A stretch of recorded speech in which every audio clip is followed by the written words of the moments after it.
you know, as comedians, Dave, let me ask you this: as a comedian, I've always felt like we're the outsiders. We're the guys throwing spitballs. We're supposed to be pointing out the hypocrisy of society and punching up, and dealing with the clear violations of justice. Like, that's our job. That's what we do. Mostly, I would say, but I would also say that watching comedy over the past 10 years has been disheartening because mostly people talking about ghosts and watermelons. I mean, there's like no substance. The only time a comedian, and you know, I see what you're saying. I find it disheartening too that more often than not, what's considered edgy in comedy is some kind of punching down rape joke or some kind of something like that along those lines. Not that those can't be funny or what have you. They're just not particularly edgy. Right. You know, being politically correct is one form of edginess that comedy's really mastered. Let's try some more. So I get it. I get why that can be fun. I do this. I do it myself, right? So I understand that. But I also like to, you know, I guess that opens up space for people like me. And, you know, it's weird when you see comedians who say they're informed, and then they go on to prop up the corporatists. And what I say is, if you're using your comedy to prop up a war, people don't realize how horrible Hillary Clinton is. Well, but there's a reason for that, and it's like, go and Google legitimate criticisms of Hillary, and what's going to come up? Like, it's just madness of right wing nonsense, right? Like, there's things that you try to Google you cannot find. Like, it's hard to search it out. You like can what find she did in Honduras? Yeah, but you can find it, but it's amongst garbage. Right, because she has so many detractors that are disingenuous and not honest actors, meaning people on the right who actually do smear them. It's the same reason we couldn't legitimately criticize Obama for 8 years for stuff he was doing that I'm sorry was horrific. The drone bombings are insane. If Bush was doing it, the left would be losing their fucking minds. Their minds. And as I tell people, we've been bombing in Afghanistan for 15 years. 5 more years, we get a gold watch. And everyone's okay with this. We have 2 parties of war. 2 parties that have constant war. And there's no talk of peace. They're starting up the new Cold War right now. I know. That's the most disheartening thing to me is watching. The Russian thing is, I mean, and how people are easily manipulated by it, right? But it's not. It's just like it's teams. So they're on the Democrat team. So they're gonna take anything that the Democrats say and run with it. So Team Hillary says the Russians did it. Zero proof. It's like watching Cheney build up the Iraq War. Zero. No difference at all. Absolutely no difference. And watching it happen. I mean, the Coast Guard. Who in the Coast Guard tells me the Russians? So when they're saying this stuff, it's like then I go on Twitter and I watch my friends and I'm like, what are you doing? How are you retweeting this? It's insane. It is insane. The liberals have become the new right wing. Yes. In the sense that there is a lot of non-factual basis to what they were saying. And especially the Russian thing. And the Russian thing is super dangerous because what happened today? An American hacker hacked back. Oh, to Russia? Yeah. So he did something on all the Russian websites, the government websites. Really? Hacked back. I believe one of Putin's aides is having his emails released. Oh, really? Now, hacking back is not a good idea because that's an escalation. And anybody who has read about what can be hacked, dams, gas stations, our infrastructure is run on computers. So if you want to get into a tit for tat with another country and have stuff start escalating, well, eventually it's not going to be someone fucking up a government website or an email. They're going to do something bad because it's going to escalate. You're now jumping into the first digital war if that's what you want to do. If you want to blame someone for this, it gets bigger. This doesn't get smaller. And the idea that America doesn't routinely hack into the computers and files of other countries' we do it all the time. Our job is to screw up other people's elections. Yes. What the height of arrogance about how dare somebody get involved in our election? Right. We're bombing in Afghanistan, Iraq, and Syria, Yemen, Pakistan. What do we do in Honduras? Right, Honduras. Right now, you talk about effing with other people's countries. I mean, it's unbelievable. Right now, the insane. It's insane. It's insane to see. But I just want to get back to, it's insane to see comedians. Yeah.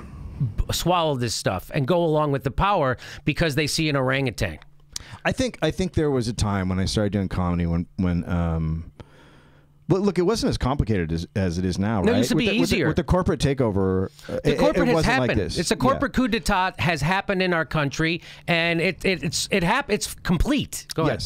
Yes. So I think when I was starting out, especially in San Francisco, everyone was politically minded, you know, and knew a lot of things. It was basically the Reaganites against everybody else.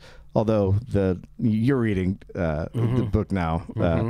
Listen, liberal. Yeah, so that explains why it's not. But it was a very simpler time. It was a black and white world. It's not. It's not that anymore. So I think that it's a very daunting task to get in there and find out what's really going on. It takes a lot of time.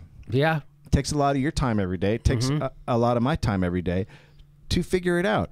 People don't want to do that. They want to have an easy life, go make some funny stuff.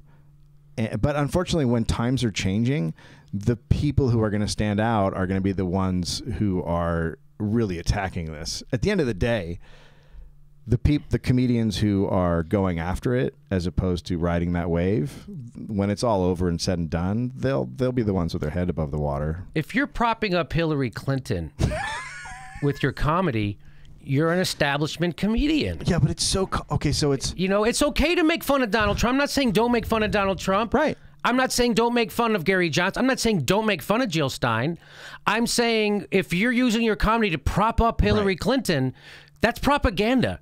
It is propaganda. There's tons of, because she's horrible. She's a warmonger. She's been proven. I mean, she hangs out with Kissinger for F's sake. Come on. I don't. So the way to explain that to people who don't understand it is if in a few years when you're 50 or 60 and your kid's dead in a new war, and your new left presidential candidate is hanging out with Dick Cheney, you would find that odd. That's what Kissinger is. He's worse than Cheney. He's worse than Cheney. So she's hanging out with the fucking devil.